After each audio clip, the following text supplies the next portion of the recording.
And I started today by hoping that this segment could be about no news is good news.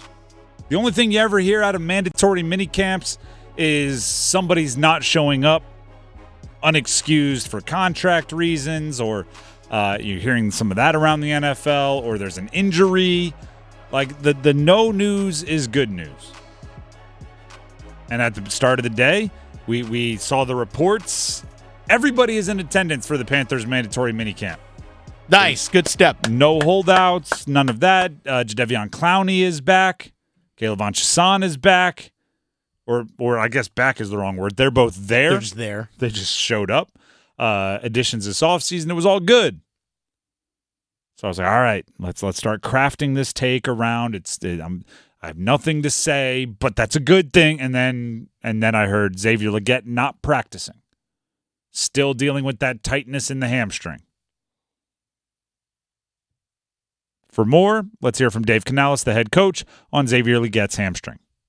No, not really. It's just any hamstring. So, like, again, we're looking at the time really getting shorter and shorter to when we go to camp. So we just really can't afford to say, well, it's good enough. I think if we're playing a game this week, he's practicing and we're getting ready to go. But right now, this is not the time to test that, So I think being cautious on that side, looking towards training camp is the right thing to do. I agree. Okay, first of all, if there's tightness, if there's something there, if there's any reason for concern, of course you'd be foolish to risk your first-round pick on July 11th. But it does make me nervous for whenever he does ramp it back up, right? If he's good enough that if you were playing a game, he'd be playing, it seems like there should be, all right, we're going to practice you, but let's keep it light, right? Don't dig as hard as you possibly can. Let's get you through some of these drills. I'm starting to become a little nervous. Xavier Legette is a hamstring guy. I'm sure he probably did some work off the field with training staff and all that kind of stuff. I did see him. Easy for me to say, but I'm sure he did a lot of that stuff. Yep. I'm sure he did a lot of that stuff beforehand or even after practice, and still got his conditioning work in. But here's the thing: you're out there on the field. You ever tell someone, "Hey, go light speed"? Now they try and ramp it up a little bit more than they're probably being told to do so, and that's when things can really get bad. I saw him walking in with Jonathan Brooks. Mm-hmm. And Jonathan Brooks, their second-round pick that they traded back and then traded back up to go get, first running back off the board, and Xavier Legette were walking in. And it just kind of was a harrowing sight. It was one of those things that, like, if you told me about it, I don't know if it would hit me. But watching your first-round pick and your second-round pick, two offensive playmakers on a team that desperately needs an offensive injection of electricity at the first mandatory minicamp, the first mandatory, in a lot of ways, the first practice, and the two guys that were supposed to be bringing the electricity to the offense, these new additions, were walking in kind of after everybody else not going to practice. It was like a really we're already here moment. You guys were drafted like 2 seconds ago, and I know they drafted Jonathan Brooks with knowledge that the ACL had happened later in last season, so he wasn't going to be ready. And I know in July 11th you shouldn't be risking someone with any kind of tightness in their hamstring. And I know. But then, what did I say? July 11th. It's June 11th is what I meant. Even July 11th, you shouldn't be risking it. But I meant June 11th. But then you see it. And you're like, I don't like that. Right? Because guess what? The offense that they ran in the first day of mandatory minicamps had Adam Thielen as one of the top two wide receivers. Right? It had Jonathan Mingo in three wides. It had Chuba Hubbard as the number one running back. Like it wasn't supposed to be this way again. Right? Things are starting to look a little familiar. It's like, wait. And it's day one. It's day one. Wait a second. Maybe if by like week 12 you're like, gosh, we got to go back to leaning on Mingo. But day one of mandatory minicamps, already we have the two shiniest, newest pieces that, by the way, you traded up to get Xavier Legette, and even though you moved back, you traded up to get Jonathan Brooks. These were guys you just had to have. You couldn't wait, and they're not there. And I understand the logic. Before we put this on YouTube, and by the way, follow us on YouTube, 99.9 The Fan. Subscribe, like, comment. Before all the comments are like, relax, it's smart. I logically get it. I know it is not July 11th. It is June 11th. And you can't win games in June. And you want to have them ready for training camp. And you can't afford a setback.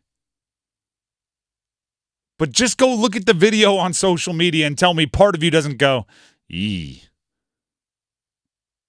That stinks. So maybe this is just me venting. Maybe this is just me venting, like when your boss yells at you and you're driving home and you call a friend and you're just like, "Hey, I earned it. I deserve the screaming, but I'm just gonna yell it out real quick. I'm gonna call him some names and I'm gonna hang up and I'm gonna feel better. Thank you for being my venting board. So thank you to everybody out there for being my venting board. I don't want a 3 wide receiver set that has Jonathan Mingo and Adam Thielen in it. I want Deontay Johnson, I want Xavier Legette, and then maybe Adam Thielen. I don't want a third down where Jonathan Brooks isn't the running back in there because he's not healthy. Right, then you got to go back to the Miles Sanders of it all because Chuba Hubbard's not a pass-catching back. We've been there. By the way, a couple other things on the injury front for the Carolina Panthers. Miles Sanders is not practicing. He's dealing with a heel injury that somebody's dealing with in the OTAs. Didn't even know that. So, yeah, he's been dealing with a heel injury. And then also DJ Johnson, their third-round pick from last year, edge rusher, was carted off the field, apparent knee injury, which is not a good sign. Because that's a position they have a lot of depth at. Of course.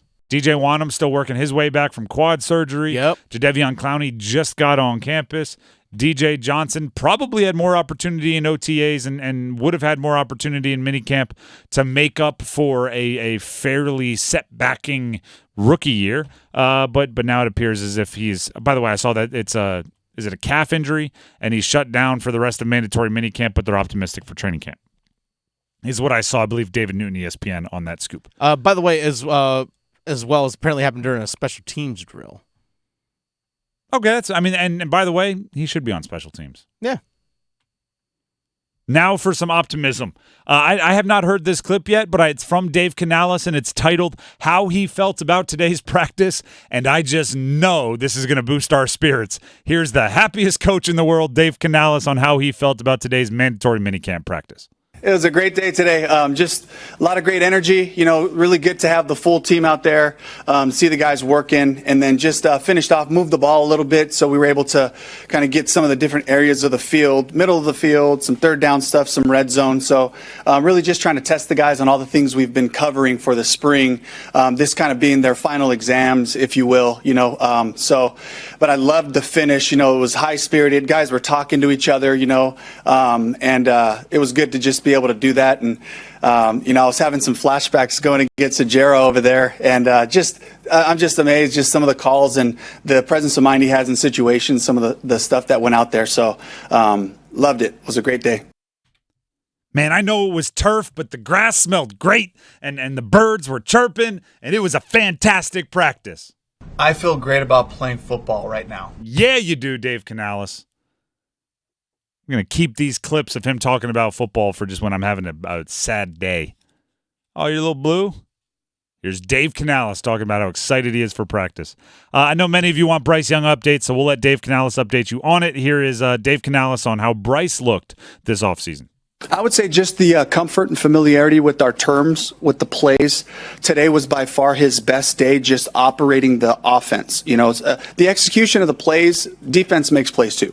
But as far as like the getting out of the huddle, getting to the line of scrimmage, moving the shifts and motions, using the cadence, figuring problems out with the protections, this was a fantastic day for Bryce in understanding what we're trying to get done. There you go. Update on Bryce Young.